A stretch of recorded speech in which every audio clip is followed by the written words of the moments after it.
Hello, friends. This is Pastor Jane Rowe, coming to you from a different corner of the sanctuary than I have been in before. And just giving you a point of view here as I get set up for my meditation. That lighting is interesting, isn't it? Today we're reading from Mark's Gospel, chapter 9, verses 14 through 29. When they came to the disciples, they saw a great crowd around them. I should first remind you where we've just come from. Peter, James, and John have gone with Jesus up the mount where they witnessed his transfiguration, the appearance of Elijah and Moses, and as they came down from the mountain were charged by Jesus not to tell anyone, and they were talking among themselves about what all of this meant.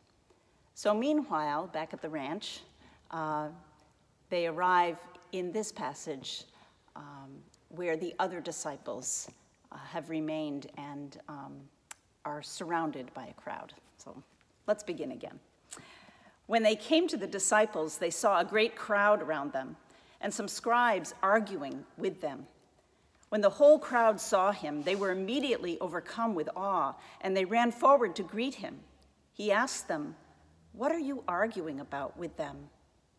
Someone from the crowd answered him, "Teacher, I brought you my son. He has a spirit that makes him unable to speak, and whenever it seizes him, it dashes him down, and he foams and grinds his teeth and becomes rigid. And I asked your disciples to cast it out, but they could not do so." He answered them, "You faithless generation, how much longer must I be among you? How much longer must I put up with you? Bring him to me." And they brought the boy to him. When the spirit saw him, immediately it convulsed the boy, and he fell on the ground and rolled about, foaming at the mouth. Jesus asked the father, "How long has this been happening to him?"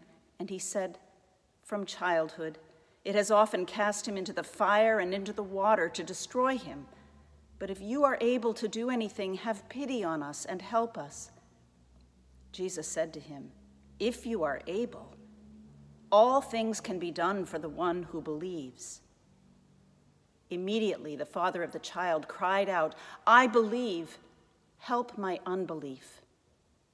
When Jesus saw that a crowd came running together, he rebuked the unclean spirit, saying to it, "You spirit that keeps this boy from speaking and hearing, I command you, come out of him and never enter him again." After crying out and convulsing him terribly, it came out. And the boy was like a corpse, so that most of them said, "He is dead." But Jesus took him by the hand and lifted him up, and he was able to stand. When he had entered the house, his disciples asked him privately, "Why could we not cast it out?"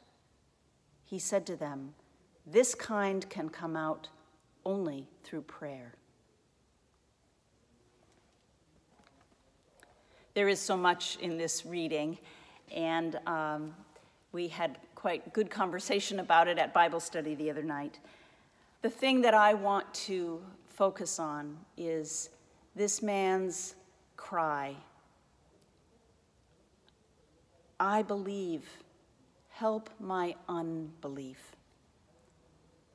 He had said to Jesus, "If you are able, heal my son."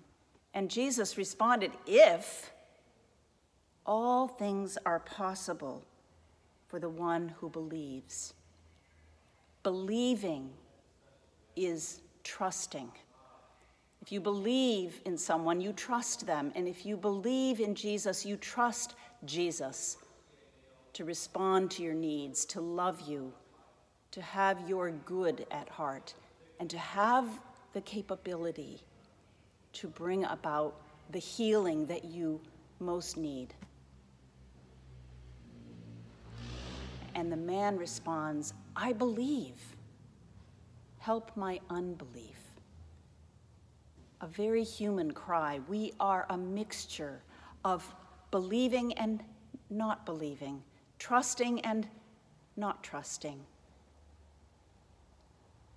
And Jesus accepts him in that mixture and grants him healing. We struggle with whether or not we get the healing that we desire, want. We don't always get that, but can we trust Jesus to respond, to love us and respond to our needs in the most loving way? Let us pray.